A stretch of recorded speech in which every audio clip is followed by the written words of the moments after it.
Can we go up a little bit, Uh, closer to the bottom? You want to go down here? Yeah. Which one? Which, Yes, It's, they- but Which one? what about, which one is it? finances? Oh, from litigation? Yes. What number was 9, number 9? The 20,000? No, back to litigation, recouping our expenses back. Yeah, Mike, can you hear me? I guess my question about that is, what does it currently say? And There is no word. there's nothing in there that says anything about litigation. Recouping. Right, yeah, so there's one very brief provision, and it says if the association sues somebody and prevails, then the association can get their costs. But We sue. that's right. But if the association is sued by somebody else, then There's no provision. there's no provision to recover the costs. This would change that. Okay, all right.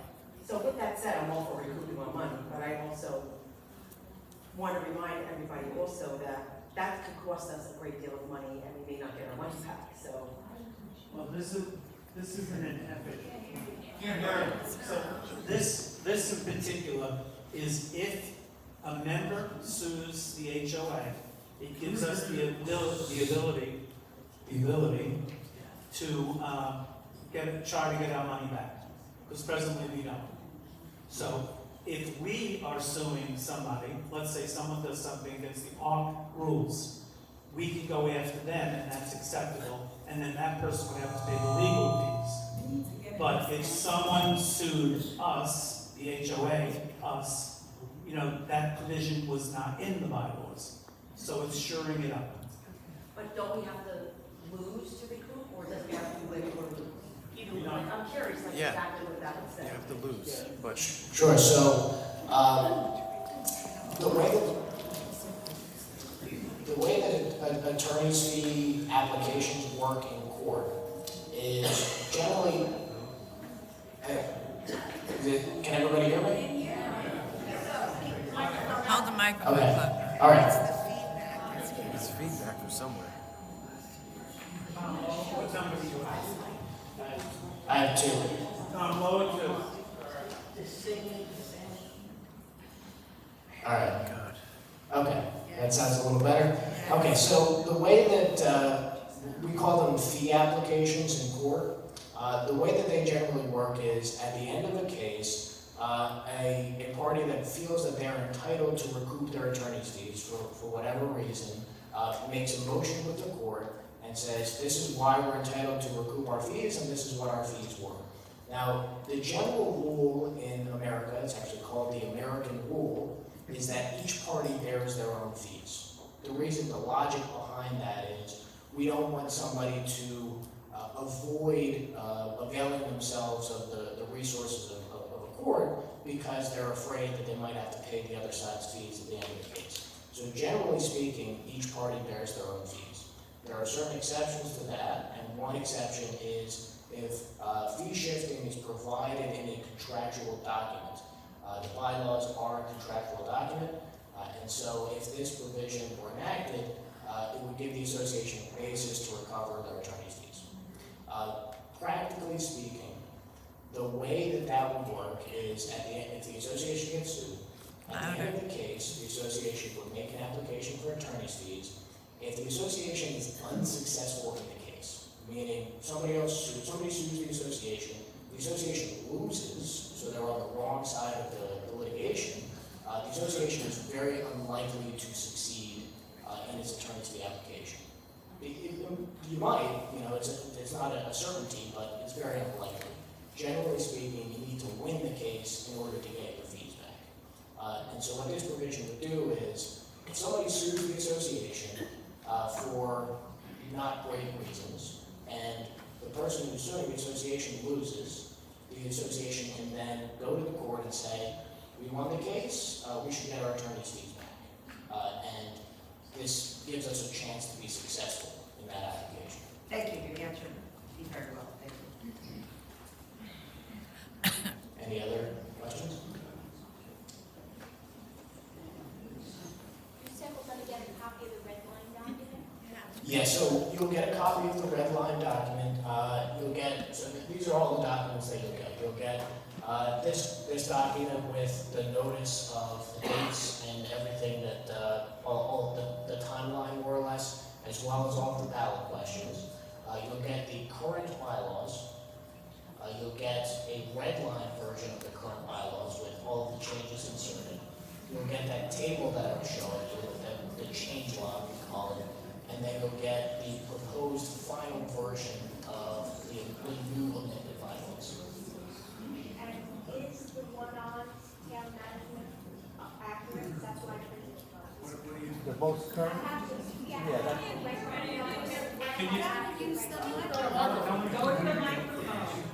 I think Elizabeth posted it on the town management site, so that's the most What current. I asked is, Yeah. ask the lawyer to confirm we're getting the red line documents. Can you hear me? No.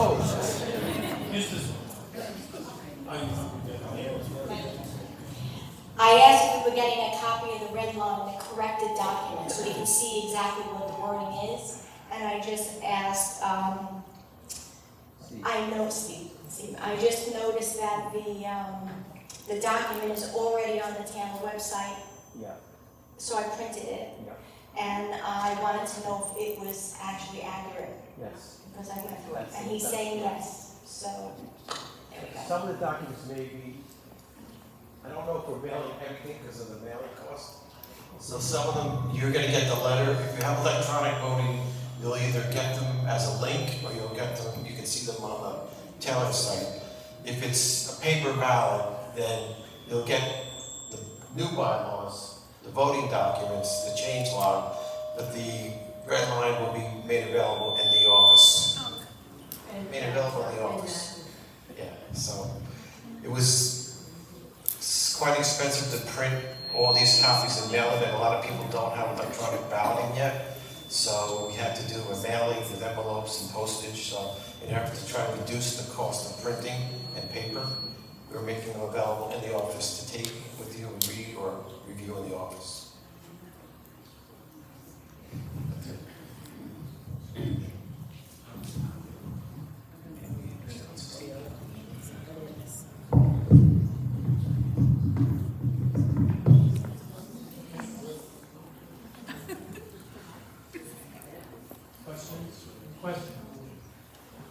They should make it announced that people have to go up to the microphone. Yeah. Like normal.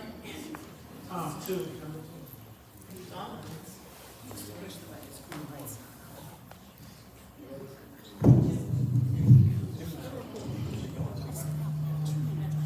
If you have a question, just go up to the mic. No. For the people that do have questions. So Kevin, you mentioned that there was a policy. Is it on? Yes, it's on. Number 3.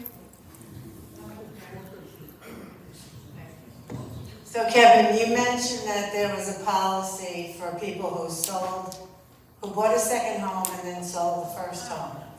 But you didn't mention that that was an unwritten policy that was not applied equally to the people that bought the second home. And you also didn't mention the time frame involved when they bought the second home. So can you elaborate on that? Yeah, so I'm not going to get into all the details and the background here with that. I know we do have a pending litigation, so I don't want to address any of the details regarding the litigation. I think what I spoke about regarding that amendment suffices for the purposes of everyone in this room and the rest of the members making an informed decision about that amendment. If anybody has any questions about the amendment and the specifics, I'd be happy to discuss it. Any other questions? I do have one question on that, resolution.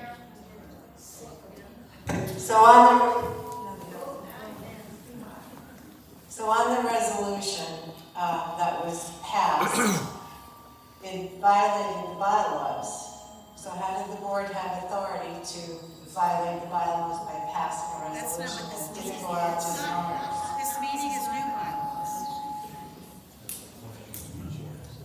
Yeah, I'm not gonna get into the details of any pending litigation.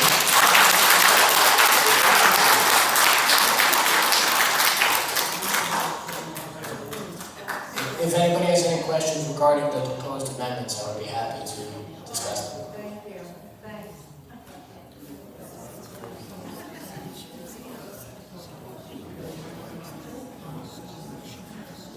Any other questions? Can you turn number 1 off?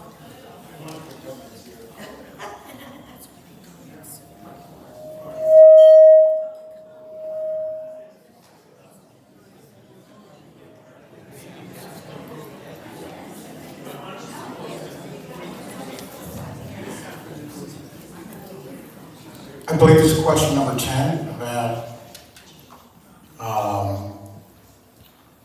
giving the HOA the ability or the right to go and sue for costs for litigation. I'm concerned about a couple things there. One would be, is there a trigger point, or should there be a trigger point, saying, listen, if the number is under 20,000 or some number, that we're not going to get involved with this kind of litigation. And the reason I say that is because of a principle, I don't know if they teach it in law school or not, that exceptions make bad law. In other words, if you have a very unusual situation and people just get really upset, and we're going to get even with that, right? That's one thing, that's a feeling. But from a legal perspective, and what's most efficient and most cost-effective for our community, is that we're going to say, no, wait, if it's $20,000 or more, yeah, that could trigger something, we can get even with that. Because I think we don't want to discourage people from pursuing litigation because of the fear they're going to get the hammer right back on them, right? And there is frivolous lawsuits, so it's a serious question. There's frivolous stuff that could cost a lot, and then there's stuff that's not really frivolous and could cost a lot. So I'm just wondering about how this language is actually going to be. Is that language right there? The language is going to be actually changed? Because I think we need to have something. I would suggest we need something a little more precise and exacting. Okay, that's all I have. Any comments would be appreciated. Yeah, thanks. So this is not the precise language. This is just an overview of the proposed amendment. You will get a copy of specifically what we're proposing, but that's not this. It is more precise and exacting, but I think to your question, which is, when do we decide to make these fee applications? That's a board decision.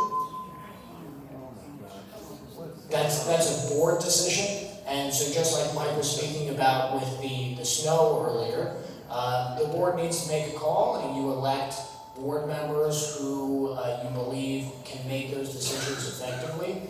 One thing I will say is, when we're making these fee applications, it's not a separate lawsuit, so we don't have to go to court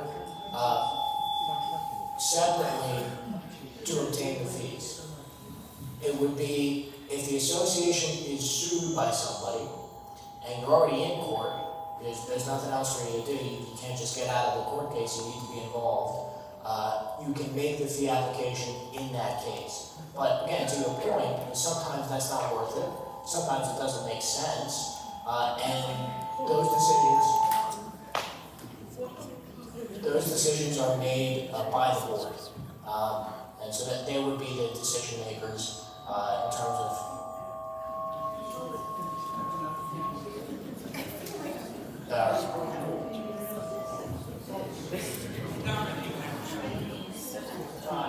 right. Number 5, did you get 5?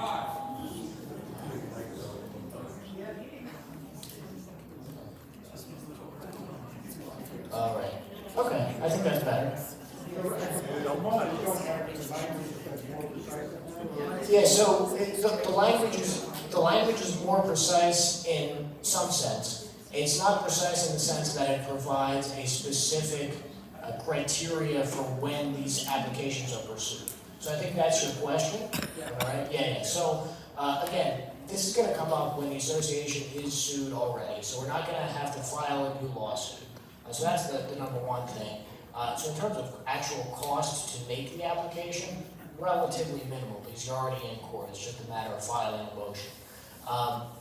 In terms of when it's going to make sense, maybe the person who's suing had a legitimate case and it doesn't make sense to file for attorney's fees against them. They happen to lose, but they made the application to the court in good faith, and we don't want to go after them for fees. Again, that's a board decision, the board makes that call. And also something that I'll say is, in close cases, meaning both sides fought hard, one side won, but both sides have legitimate arguments, courts often don't want to award attorney's fees. As I was saying earlier, the default rule in America is both sides bear their own fees. So if the court feels that both sides had a legitimate argument, you might not even be winning your fee application at the end of that case. I just thought of another capital improvement. I don't know if anyone else did. But if we want to replace that nightmare closet back there, it might cost more than 10, and it might cost less than 20, I don't know.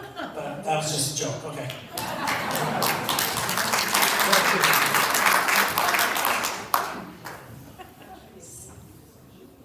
Since most people in this room did not print the document, is there going to be another way we can ask questions? Because I have specific questions and I'll get you after the meeting because it's not going to make sense to anyone here if they don't see the document.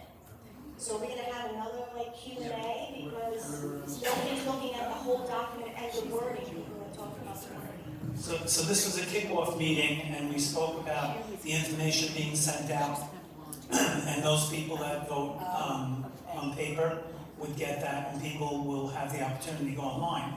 We're planning, we have to just coincide the times here, to do another town hall meeting during the day. So we're just trying to get the information out there, do another one, and by that point, maybe people will have the papers. But we are planning a follow-up to your answer, to your question.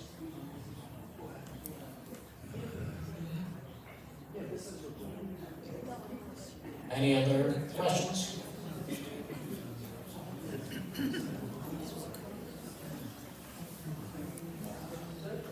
All right, so I think we can wrap this up. Like Mike said,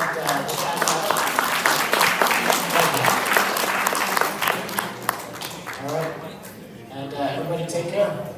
Thank you.